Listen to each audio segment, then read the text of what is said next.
நலன் தமயந்தி சீரியலில் நாளைக்கு என்ன நடக்குதுன்னு பார்க்கலாம் வாங்க வீடியோக்குள்ள போகலாம். மேடம் இங்கே பாருங்க 50 கோடி ரூபாய் உங்கள் பையன் மோசடி பண்ணியிருக்காரு, அதனால நாங்கள் அரெஸ்ட் பண்ண வந்திருக்கோம், நீங்கள் பிரச்சனை பண்ணாமல் விடுங்கன்னு சொல்கிறாங்க.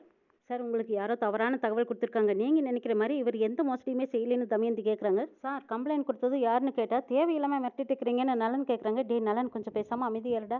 ஆமாம் நீங்கள் கொஞ்சம் அமைதியாக இருங்க, கம்ப்ளைண்ட் கொடுத்தது யாருன்னு கேட்கும்போதே அந்த இன்ஸ்பெக்டர் அமைதியாக இருக்கும்போதே தெரியலையா அவருக்கு பின்னாடி யாரோ இருக்காங்கன்னு அப்படிங்கிறாங்க நலன். சார் நீங்கள் அனாவசியமாக பேசாதீங்க, உங்கள் பேரில் யார் கம்ப்ளைண்ட் கொடுத்தாங்கன்னு உங்களுக்கு தெரிஞ்சுக்கணும் அவ்வளோதானே.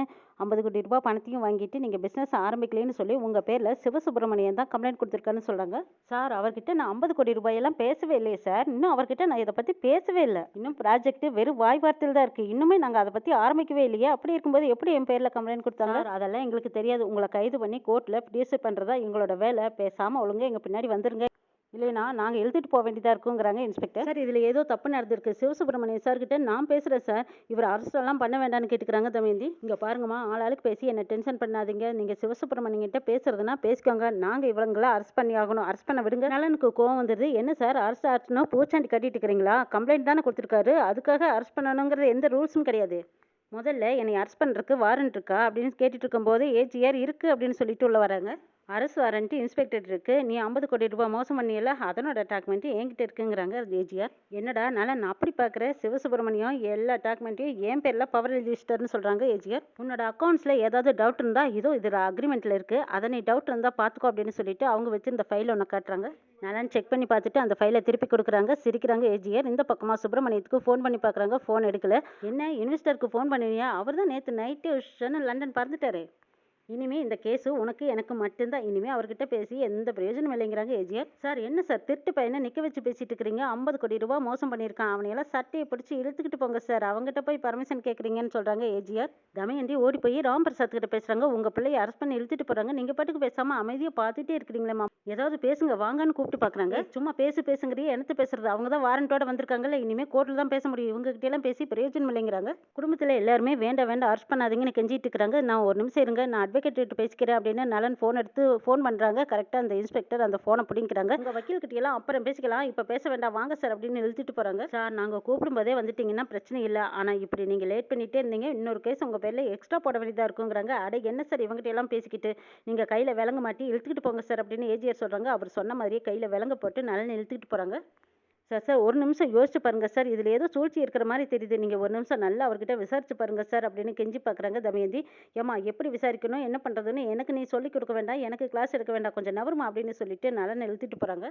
என்னடா நலன் நம்பர் 1 செப்பு நம்பர் 1 ரெஸ்டாரண்ட்டுன்னு என்னெல்லாம் நீ என்கிட்ட சீன் போட்ட, இனிமேல் நீ பூஜ்ஜியம் தான், ஜெயிலில் போய் களி தின்னு ப்ராக்டிஸ் பண்ணி போங்கிறாங்க. அந்த களியோட ரெசிபி என்னன்னு தெரிஞ்சுக்கிட்டீங்கன்னா உனக்கு அது எதிர்காலத்துக்கு யூஸ்ஃபுல்லாக கூட இருக்கும் போ அப்படின்னு சொல்லி அனுப்புகிறாங்க.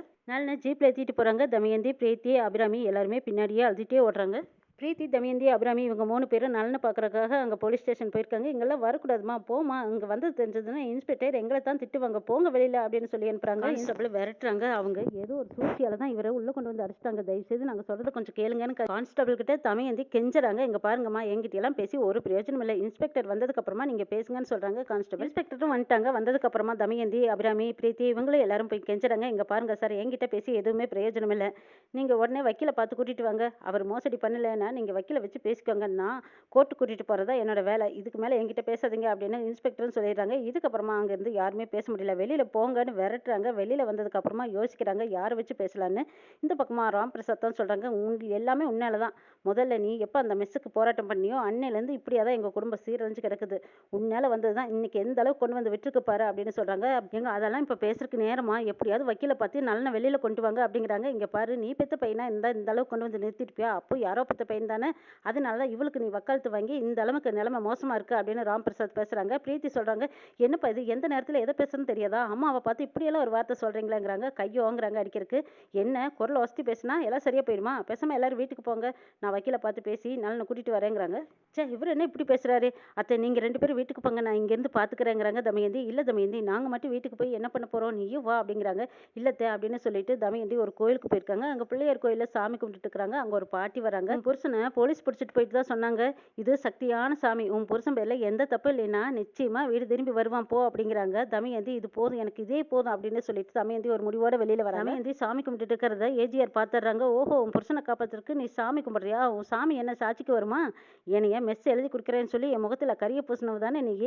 என் எதிரியை கல்யாணம் பண்ணிக்கிட்டு எனக்கே தண்ணி கட்ட நினைக்கிறியா? என்ன பண்ண போறேன்னு நானும் பார்த்துடுறேன். இப்போதைக்கு நலன் வெளியே வரமாட்டான். என்ன பண்ண போறான்னு பார்க்கலாம் அப்படின்ட்டு போறாங்க.